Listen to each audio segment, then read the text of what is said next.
Let's talk about this, everyone. The preparations of INEC and some of these concerns.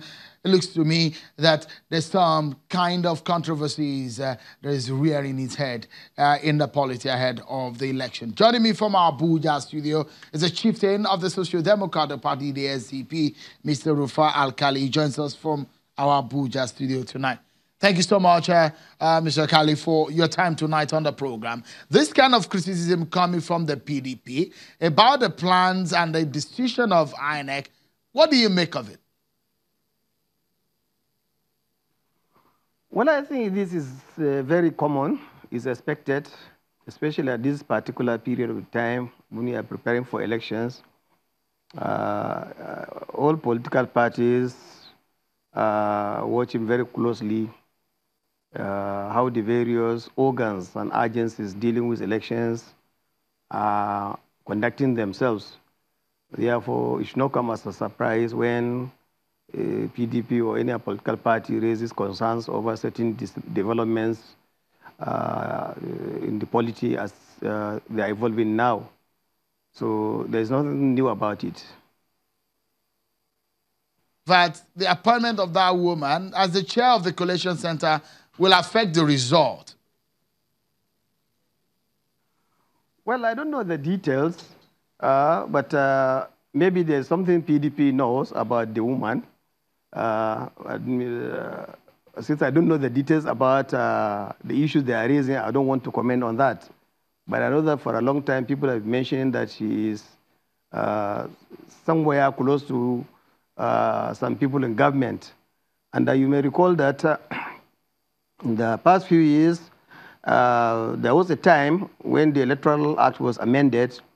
It was emphasized that no card-carrying member of any political party should be in INEC.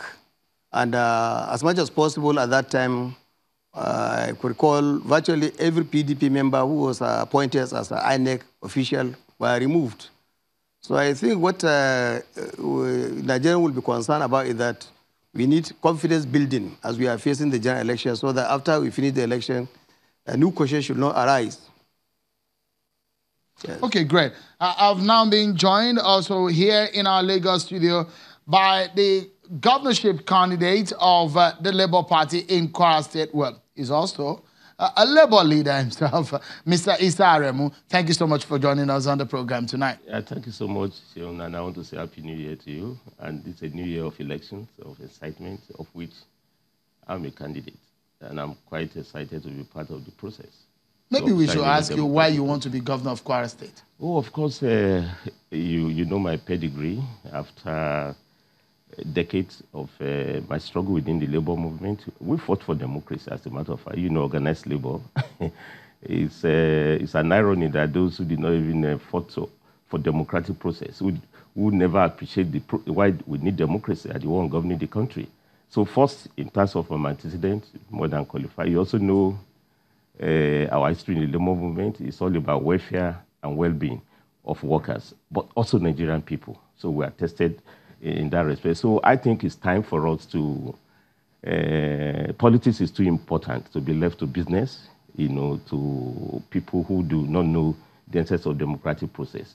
And that's why we decided to run for this process. But you also know my state, this is one of the oldest states, created in 1967, Kwara State, in fact, a pioneer state established created by Yakubu Gowon. We used to be number 2, one of the leading states, in 1978, a decade after creation. Today, if you look at the League of States, in terms of GDP, we're number 28. You know, 16 years of PDP rule has been a disaster. You know, states are full of potholes, you know, no water for our people. I grew up in Kwara City, in which I attended secondary school, in which we were being compared to go to school. You know, we are giving free books, you know, free uniforms. I'm quite shocked today that Kwara State is among the states in which you have children. Are people connecting with you? Because Labour Party, in the first place, is Labour Party a party to reckon with in Kwara State in the first place? Oh, definitely. I mean, you have to know we are one of the, in fact, we are the party to beat now. Really? Yes, essentially. And Sheon, let me tell you, I said so at a rally I had recently in Barutin. I just came back from Kwara North. You need to go there. I mean, you will be shocked, the level of underdevelopment. I mean, Kwara State as a whole is underdeveloped. But when you go to, Ilesha Barba, you go to Okuta, you'll be shocked, the level of deprivations. And everybody agreed in that place that there are two parties in the state today, Labour Party and others. Because we're the only one. Here's some of the, I know what happens in Kwara State, yes, and I know what is going on. So there's a contestation between some of the big parties there, the PDP and the APC. So the question will be, the PDP has been strongly rooted because of the structure of some of the politicians in the state. The question will be, how can you upset that system? You know, I mean, I've said so. I mean, 16 years of a party in power, it must be rooted, but it's rooted in bad governance. It's rooted in putting our people in poverty. You know, I mean, the poverty incidence in Kwara is close to almost 67%. In fact, about 73%, more than the national average.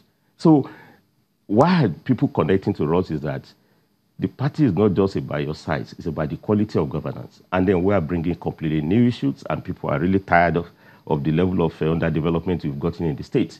And you need to see the response. I mean, the working people, first Labour Party is formed by National Labour Congress, you know, of which I belong to.